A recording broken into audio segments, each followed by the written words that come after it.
It's the Go Gopher Podcast with Mike Grimm, episode number 121. I am Mike Grimm, voice of the Golden Gophers, and welcome back to the podcast. We're extremely excited to have Golden Gopher head football coach PJ Fleck make his Go Gopher Podcast debut this week.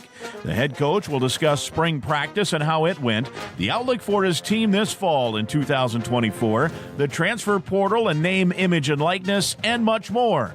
I'm thrilled to have PJ Fleck on the Go Gopher Podcast this week.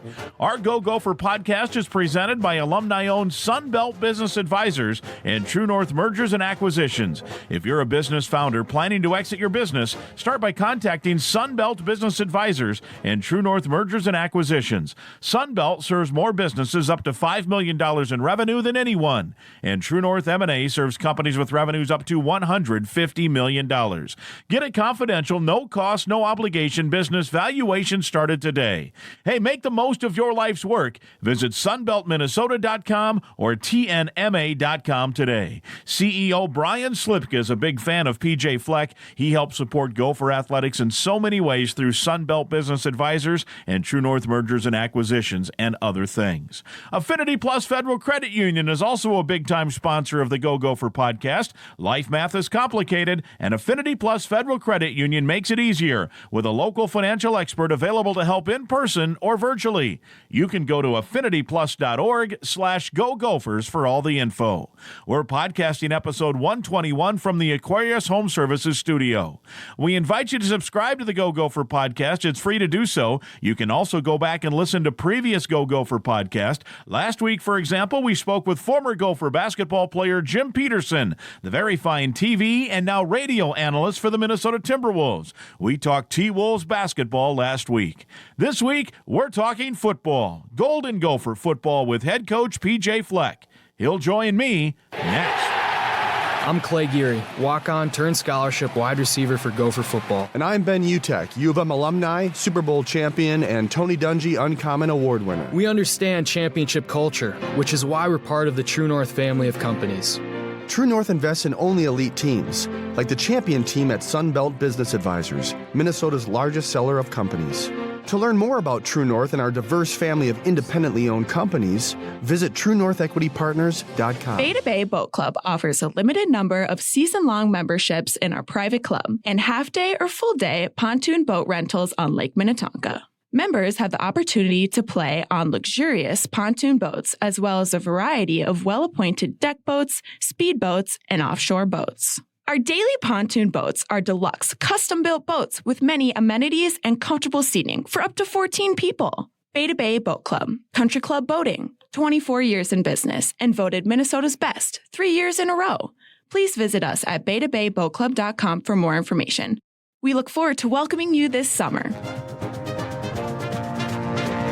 It's episode number 112, and we're thrilled to be talking Gopher women's hockey, an exciting time of year, the NCAA tournament underway, and Abby Murphy is a junior forward on this Gopher team. She's the leading goal scorer in the country, 33 goals in 38 games, and first of all, good to see you. Thanks. Thank you for having me. It's been fun. Yeah. Will you pull that just a little closer? Punch it down. There we go. Yeah, perfect. If it gets a little high, it just sounds a little off, Mike. I can edit, no worries. How much fun is this time of year for you guys?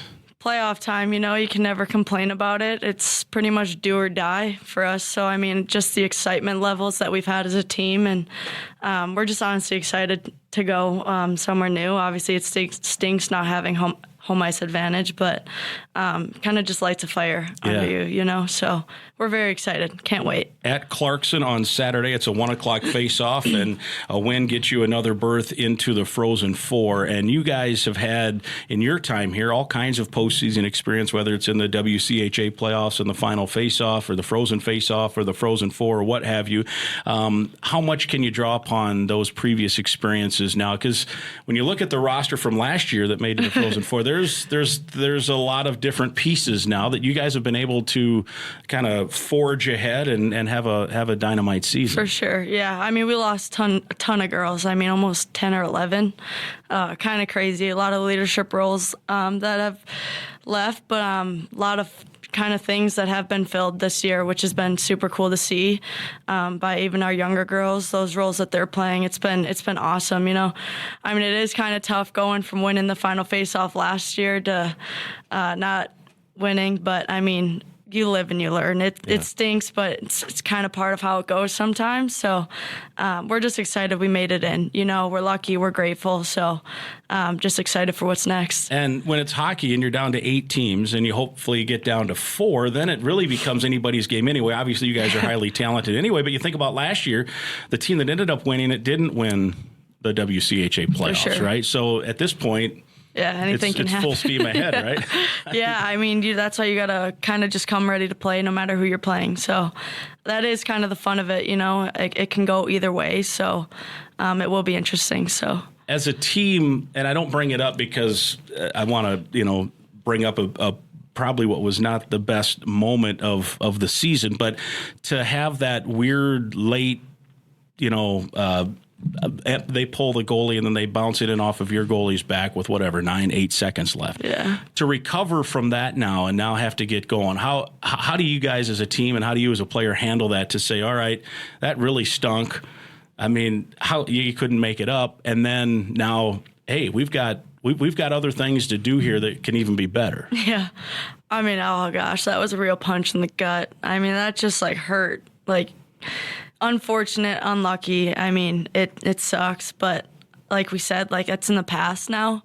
Can't really take it back and look back on that kind of stuff. So, like I said, only looking forward to the future, what we have in store. So, obviously having that in the back of our heads that it did happen, but obviously not overthinking about it too much, but just moving on. Yeah. I mean, stuff like that happens everywhere. We're not the only one, but yeah, not fun. Hockey is probably sets itself up to have more of that kind of stuff maybe than other sports, because it's the puck can do weird things, and sometimes it's hard to even know where the puck is. Where in basketball, that's not the case. You see the ball, it's there, it's everywhere. Round, it rolls straight. It's a lot bigger. It doesn't have weird hops and everything else. You mentioned it was like a kick in the gut. And I know you're a competitor and passionate. So how distasteful was that moment? I guess at that time you still have overtime, but you got to recover, and then to end up not coming out of there on the right side of that score after probably outplaying them most of the game. Yeah, I mean, it was one of our better games we've played all year. We worked our butts off to kind of get to that point, and it's like you said, one bounce can just that, and I think we understand that stuff like that can happen, but just when it's that close, 8.8 seconds, that is not ideal, So, yeah, I don't know. It's frustrating for sure. But are you able to compartmentalize some though, where you're we played a really good game. If we play that game, we're going to win almost every night. If we play like that most nights. Yeah, I am, but I'm not also we still lost. Yeah. We can be better, Yeah. I mean, obviously sometimes you can't fix those unfortunate bounces. They're just going to happen sometimes. But, I mean, yeah. Yeah.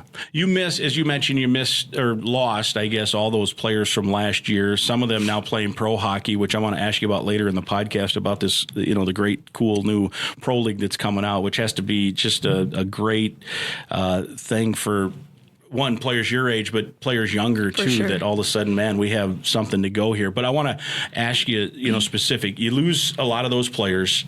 What did you think in October that this team could do? What did you think a key was to be good? And have you kind of done what you thought would happen in terms of where you've progressed from losing all those players to now sitting here on the cusp of back in the NCAA? Yeah, for sure. I think just coming together as a team, forming that bonds that other teams don't have, I feel like we did have that last year. It's just that we lost so much of it. So we kind of had to figure out a way to re-get that back with all these freshmen and transfers and people from out of country. So honestly, they've been done nothing but a great job doing that, just getting themselves out there, talking through issues, through good things and stuff like that. But I mean, we got each other's back. So that's just one thing about it, but we're just one whole big team, and that's the most fun about it. And you can't complain about that, you know? So obviously, like, we've had rough games, rough weekends, but I feel like we've always come together and realized when we are having those bad ones or those good ones. So I think the first thing is realizing that. But yeah, I think our team's been nothing but a great job. So how much personally too for you was it to take a step forward in leadership where maybe you, I don't know, I mean, you're around it always, maybe a year ago you defer to some of those players that have been around forever, and now you're kind of looked on as the go-to player. Did you have to make a concerted effort, or did it come natural, or how? Take me through how that process has played out for you personally. Yeah, I mean, like you said, I mean, I almost had like 10 people to look up to. I mean, Heisey, Zumwinkle, Ostertag, Odin, like I can keep naming them, but they just had so much to give, and it does stink when you lose so much leadership in that kind of aspect. But yeah, I mean, for me, it's been kind of fun learning that leadership role. Like, it has been sometimes hard. Like for me, like you said, I'm a huge competitor, so like I get frustrated at times, and then I kind of got to learn to just settle down and be the better person in times when my team needs me. So just trying to be someone they can all talk to, you know, like I like being like a down to earth kind of human and a teammate. So honestly, my teammates make it easier for me. So they're all super good people, good players. So it just talking to them is just like comes to such an ease. Like, I love it. Yeah, and some of the leadership even more important off the ice, where you're maybe just hanging out at, I don't know, dorms or apartments, or you know, the I don't know if you guys have a club room at the arena where you guys can hang out and watch TV or do whatever. Yeah, I mean, we hang out at the apartments a lot. I mean, at the rink, we're here and there, but we do like team activities every once in a while. So I'm sure we do them a lot more in the fall season when it's warm out. You know, the winter you can't do so much stuff. But we recently went to Top Golf, and that was pretty fun. You know, a lot of competitiveness again. But yeah, it's fun when you kind of get together and do fun things outside of hockey and get to learn about each other a little bit more. We had Brad Frost on this podcast. I don't know. It was after he had his rough week with the kidney stones. And missed the Bemidji State game, and he talked about the fact that it actually he wouldn't wish anyone to go through it, but he mentioned that to actually step back and watch, he had to watch on his TV or laptop or something and then see it from afar, because, you know, you're all in it. For sure. That he actually took some stuff from it. And he had some messages for you guys that, hey, we set goals that we want outsiders to look at us this way. And he was kind of the outsider that week, and he's like, I didn't look at you that way. Mm-hmm. How important, I mean, you don't want your head coach to go through a rough time like that where he's going back and forth to the hospital, but was that a key point of the season, do you think? Yeah, I mean, it was a rough weekend for us. Yeah. I mean, we still came out with 2 wins, but I mean, it is fun when he sees something from different perspectives, you know, like, hey, like, we got to really work on this. I didn't really notice this until I saw it on the TV, you know, like, it's not ideal, our coach watching it from an iPad or a computer, but he's got nothing but good stuff to say and stuff from us to learn from, so definitely different, you know. Yeah. But yeah, obviously we didn't really expect that. But I mean, things like that happen. So yeah, and maybe part of it was, if you know, not that it's on purpose, but if your coach isn't there, maybe everything can kind of be in a little disarray for the weekend, right? I mean, it just changes the whole routine. Yeah, right? It is. I mean, everyone was just a little thrown off. The week was honestly kind of weird because he was out for a couple of days, and we were like, yeah, there's no way he'll be back for the weekend. So just for us, it was kind of just mentally preparing ourselves, not getting too out of it and realizing what's ahead of us and not getting distracted, you know. So. But even if you didn't play your best to win is a lesson, right? That, hey, you know what you have to do, but you can also sometimes still win games if you're not at your best by doing some other right things. 100%, yeah. Clarkson, what do we know? As we talk, we're taping Wednesday afternoon, so I don't know how far along maybe the game plan is. Yeah. And I don't know really how you guys handle scouting anyway. Is it a big deep dive, or do you guys more like if we take care of our own thing? So I'll ask you the two-parter here. One, what do we know about Clarkson? And two, how do you guys approach normal weekends? Yeah, they're a great team. Obviously, they're number 4, we're number 5. I don't like rankings much. I don't really think they mean a whole lot, but they're a great team. They're What we know, they're very defensive. They like to keep the puck out of the net, like a lot. They're number 1 in goals against, like with like 1.02, which is like ridiculous. So for us, that's going to be a big test. Just kind of get some pucks in the net as much as we can. What else was there? Yeah, I don't know. But yeah, I mean, I'd say for us, like, it's a little bit of mix of both, like focusing on us, but also like when it comes to like certain things, we got to know what they do. And so it just kind of depends. When you mentioned, you cited some of their stats, they don't give up a lot of goals. I assume that's a combination of their style of play. For sure. They probably have good defenders. Yeah. They have a good goalie. Don't know. Yeah. Do you study film to watch where a goalie might have weaknesses as a goal scorer? Sometimes. Yeah. Yeah. I mean, I probably will for Clarkson just because I don't know anything about him. So sometimes you just got to test him with 1 or 2 shots, at the beginning of the game. But yeah, I don't know. We'll see. Yeah, just pepper that net. I know, right? Exactly. Now, an interesting kind of twist because the WCHA is so strong. Oftentimes, if Minnesota gets into the tournament, you're playing Duluth or you're playing Wisconsin or whatever happens, and teams you're familiar with. Sometimes you might be playing them for a 5th, 6th, 7th time based on what happens. Here, you're playing a team that you haven't played them this year. So, is that exciting, or would you rather play a team you're familiar with? I'm excited. I think everyone else is excited too. I think it's kind of fun not knowing much about someone and just kind of going into it, like with that fire. But yeah, I'm sure there's a couple friendships here and there. But yeah, I mean, I don't think I'd like to play someone we've been playing the whole season. But I will say it's totally different, like just knowing nothing about a team, but then everything about a certain team. So I think it's kind of just, like I said, like another test for us to kind of just go in there and give them everything we got, Yeah, and they don't know much about you either, so they can be an advantage to the Gophers maybe, right? Yeah. Yes. All right. Sure. I wanted to ask you too, when we had Coach Frost on the podcast a few weeks ago, and he's mentioned a couple of other times. Obviously, he is always complimentary of what you have given the program in terms of goal scoring and everything. He has occasionally mentioned that you are passionate, and he's talked to you about trying to lessen the number of penalties.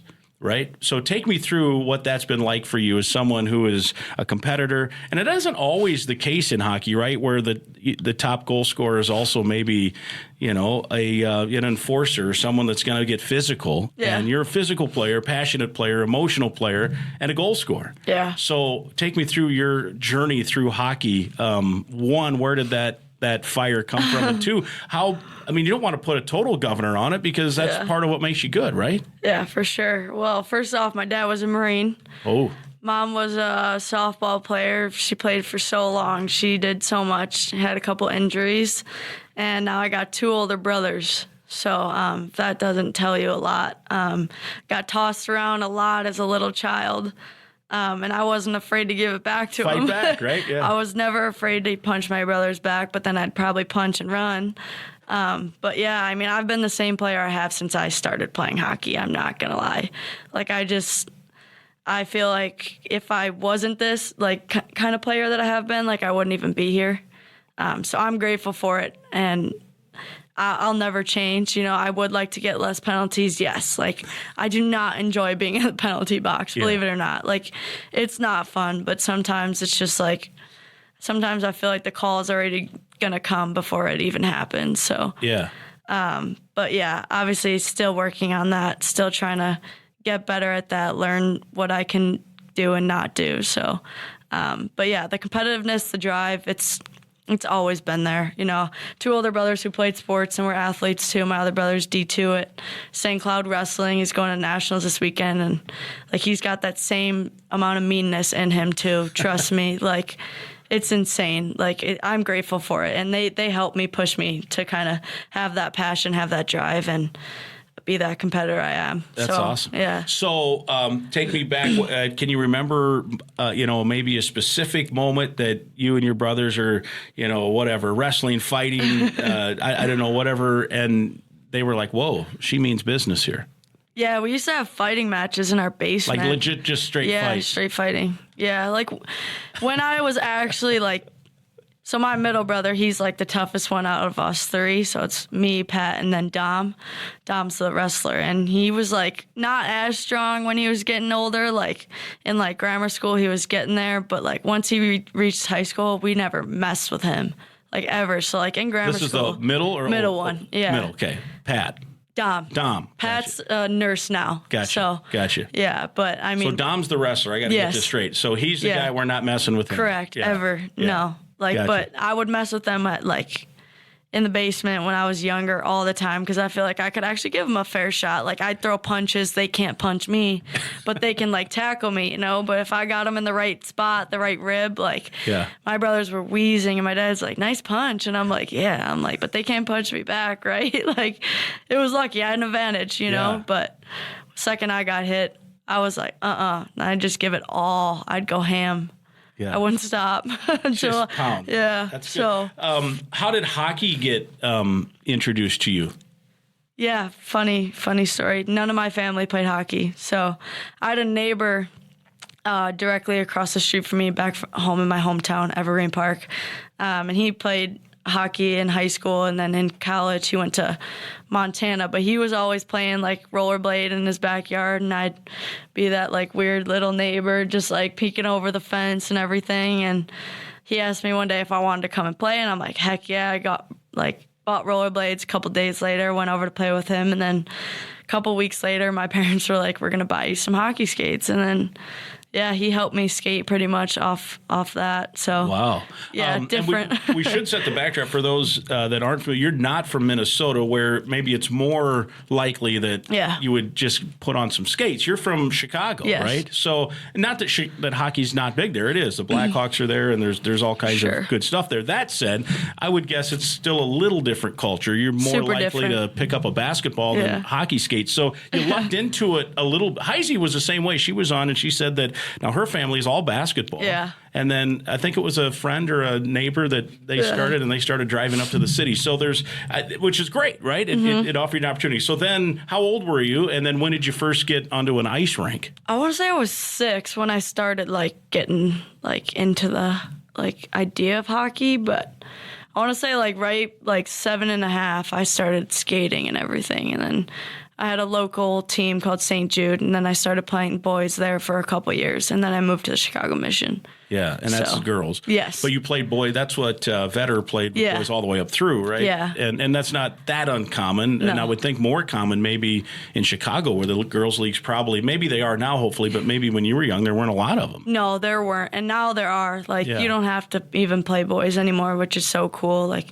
Just the opportunities that they have now, I'm grateful that I played with the boys, honestly. I loved it, made a lot of good friends, memories. So, but it is cool, all the stuff that's kind of opening up, all the women's teams, girls' teams that are now here. Yeah. So you're young, you're playing hockey. When did you realize, all right, I'm probably better than most of the other girls on the ice, and maybe I can advance into being a college player? Yeah, I mean, I'm not really sure when that hit. I feel like I realized I was I could was okay at this stuff when I was 13.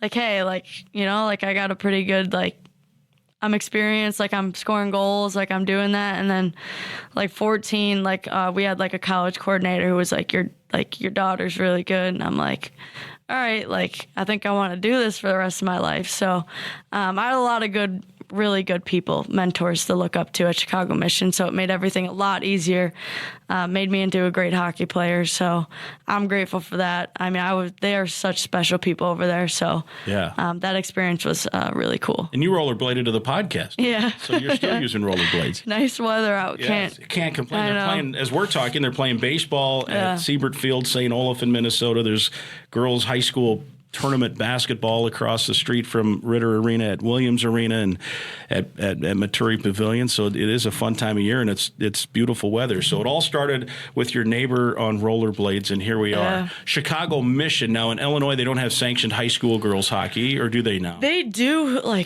couple towns, not more south, but a little bit more north. But this was a club kind of a team that you were playing for with the Chicago Mission. So you're in there, you're playing for them. At what point do college coaches then start reaching out, and how did you end up in maroon and gold? Yeah, so there was no recruiting age limit when I was going. So I actually committed like going into my freshman year of high school, which is kind of crazy, but. So like you're like not even in, you're an 8th grader basically. Mm-hmm. Yeah. It was nuts. Well, my dad at first like kind of said no, like I didn't want to start it yet. Like she's really young. And then some people started committing and my dad's like, all right, we're ready. So it was definitely really weird. I honestly had no idea what I was doing. Like I didn't know. Like, I did know where I wanted to go. Minnesota was my dream school. So we had, like, people like Kara Piazza, Sophie Skorzinski, who played at Chicago Mission, who went here. So a lot of big role models who I just, like, loved going to see at the rink every day and heard a lot of good things about Frosty and JJ and Bethany, who aren't here anymore. But, I got a phone call from Frosty, and I just kind of said, like, hey, I want to come visit. Like, I want to come to your school. First visit, I committed, like, 2 days later. Didn't visit anywhere else, nowhere. Didn't talk to any other schools. And here you are. One and done, yeah. So I'm thinking you're a redshirt junior now. Redshirt junior. So you probably have known Brad Frost and some of that coaching staff for 10 years? Long probably, time. Right? Almost 10 years, which is pretty remarkable when you think all the way back to like 7th, 8th, and 9th grade.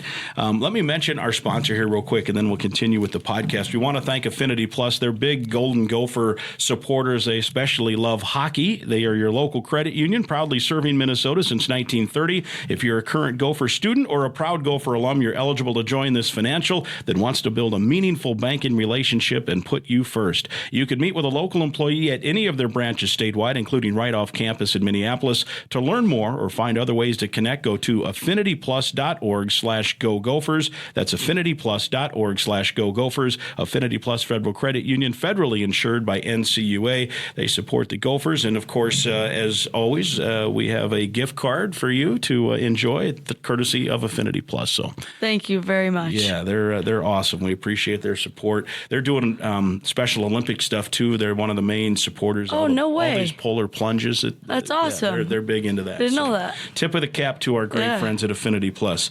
So you're with the Chicago Mission where we left off, and you're playing, and then now you're with the Gophers, and all kinds of great success over the years. 33 goals in 38 games, number one in the country. Second team all WCHA. I know there were some folks going, what in the heck? So I got to ask you, what in the heck? I don't focus on that stuff. Okay. Blew right by me, you know. It didn't bug you? No. Does it motivate you? Yeah. Yeah. Heck okay. yeah. I was just lights curious. a fire under me. What do you think? Nothing, or did I give it a thought? I don't give it a thought. Yeah. It's not worth my time. I mean, you're one of the top 10 Patty Kazmaier finalists here, right? Which is good. Tip of the cap there. How meaningful is that? It's cool. Yeah, really cool experience. I mean, not many people get to do that, so I'm just grateful for it. But here for one thing, and that's a national championship, you know? And now you're just a few games away from that possibility, right? So you're dialing in. You mentioned your mom played softball. Did you play softball, or was it all hockey? Okay, softball. So you did. A couple years, yeah. Do you think you could play here now if they rolled you the ball? I don't know. I haven't played softball in so long, but I do think I could play basketball. I mean, Really? I wish I played basketball. Not like instead of hockey, but I wish I played a little bit further into my career. So to see. Yeah, it was one of my favorite sports, hockey, then basketball for sure. Yeah. That's awesome. Yeah, softball, I don't know. I'm a little haven't swung a bat in a really long time, so I bet you have good pop in the bat, though. Yeah. Yeah, I bet you could hit the ball. Hand-eye coordination, right? For sure. Well, I mean, just like a slap shot. Right? Got to get the stick to whatever, puck, ball, what have you. Yes. I was looking through some of the things that you've accomplished, even at a young age, and I was looking, and it said you've been to Russia, you've been to Slovakia, you've been to Japan, obviously Canada, how many different places throughout the U.S. Think about when you first put those rollerblades on way back when, and now where this game has been able to take you. That's pretty cool. Yeah. Where did you have a favorite spot? And have I missed any places? Have you been to some places? China was the last one. As well. Yeah. Wow. Yeah, I mean, they're all special, you know. Obviously, Slovakia for the under 18 was so cool. That was my last one. We won gold. Such a cool experience, super pretty town, you know. A lot of family got out to go and see that too, so even better, made it 10 times better. But yeah, I think I'd have to go China for the Olympics. Right. Just that was my dream since I was a kid. So just having that experience with the teammates that I did was just unbelievable. Like, I was just so grateful to be there. Like, I didn't want to leave. But yeah, everything about it was just so ideal. And oh my gosh, I still get the chills like all the time. I can tell just by how you're talking about it. What was the ultimate moment? Definitely the gold medal game. Yeah. I know we lost, but I mean, I don't really know what to say, but yeah. Still an experience. Yeah, right? So For sure. No doubt about it. Pro Women's Hockey League, we talked about it early in the podcast. You have former teammates, and both, I'm sure, who you played with here with Minnesota, and then also on some of these international teams. For sure. How exciting is that? So cool. I mean, we've made like a couple games, but it's just like a dream, like watching it on TV, watching it in person, like watching my friends, my teammates playing it. Like, they just seem so happy and so pure, and they've worked for this for so long, like people like Hillary and Kendall and all of them. So honestly, I'm just grateful to have people like them who pushed for this kind of stuff. And now it's a pro league for girls and women. So really, really cool thing. So I can't wait to see the future of it and where it goes off to. So just looking forward to that. And it's not just I mean, this is a legit pro league now. I mean, you got people who they could just be hockey players. I mean, they could do other stuff too. But before, that wasn't the case, right? No. I mean, you had to, I'm just making it up, but you had to go sell insurance and then play hockey, come back and practice at night or do whatever. And this is kind of cool. And we'll see where it goes, because I also think that there's so much success with the 6 teams that they're going to expand. I think they'll be sure. I think they'll be smart about it. They can't just all of a sudden grow to 35 teams and then because you need to make sure that the growth is at the right flow chart, so to speak, but also that the teams are still all good enough that it's going to be good hockey. I watched some of the game, I don't remember, it was last week at some point, goes to a shootout. I think it was Ottawa in Minnesota, and then Zumwinkle and Heisey go shootout back-to-back, almost identical Same moves. Move. I was there. Right? It's pretty cool. Did you guys go? Yeah. So how much, to be there and then know that maybe there's a future there for you too. But what was it like? I mean, you knew those guys, right? For sure. How fun was that? Yeah, it's inspiring. Like, literally, I mean, they're just going out there doing what they love. And it's competitive too. Like, they all want to win. They all want to kind of achieve that same goal. But just seeing them out there play, like, gives me the chills, and just watching it, knowing that can be me and in the future. So, just looking forward to it. I mean, hopefully there's a team in Chicago one day. Yeah, right? Love to go. How cool would that be? I would love to go there. Yeah, and there's already, I think, was it the Boston Bruins owner is already out saying he wants to try to get a team into Boston. Yeah. Maybe Pittsburgh. Yeah, I think it was Pittsburgh. Yeah. Pittsburgh, not Boston. It's Pittsburgh. The NHL owner there says he wants to try to get in. I know all kinds of places in Canada are trying to pump that forward for sure. Yeah. And what do they say, your teammates? Do you talk to them about it, your former teammates who are now on a team, whether it's here in Minnesota or around the league? What do they tell you about it? Just that it's fun, like it's a job now. Just waking up and kind of focusing on that, like on a game day, like it's like an everyday kind of thing, and the traveling's kind of like professional and everything. You're treated like a professional. So I think just the experience that they're getting is cool to see. So I really like hearing about that and the fun that they're having, the joy that it's bringing them. So it's really fun to see. All right, so I got to put you on the spot. You can answer however you want. You have 1 year left, right? 2 years left. 2 years left. Yeah. But you got a pro league now hanging out there. Do you have your degree? Close? I think so. I think I'm pretty close. So, what? Like you might have options now. That's a change. Yeah. I mean, now it used to be, well, I'm going to stay to play, or I'm going to just get on with life and maybe play in this other kind of halfway league. Now you've got options. Yeah. So I'm not asking you to commit to it, but it's cool that people have options. Yeah. Right? No, I agree. I mean, I really don't know. Obviously, I want to finish my business degree, so I am going to take my next year. People already know that. But Year after that, who knows? I mean, I haven't made any decision whatsoever.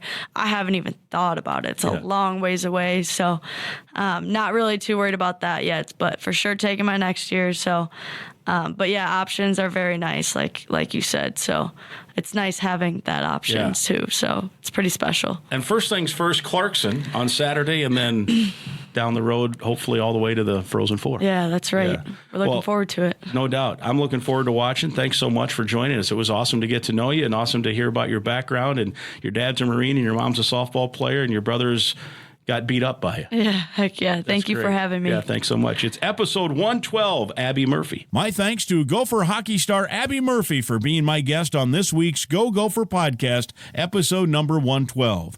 I hope you enjoyed hearing from her as much as I enjoyed chatting with her.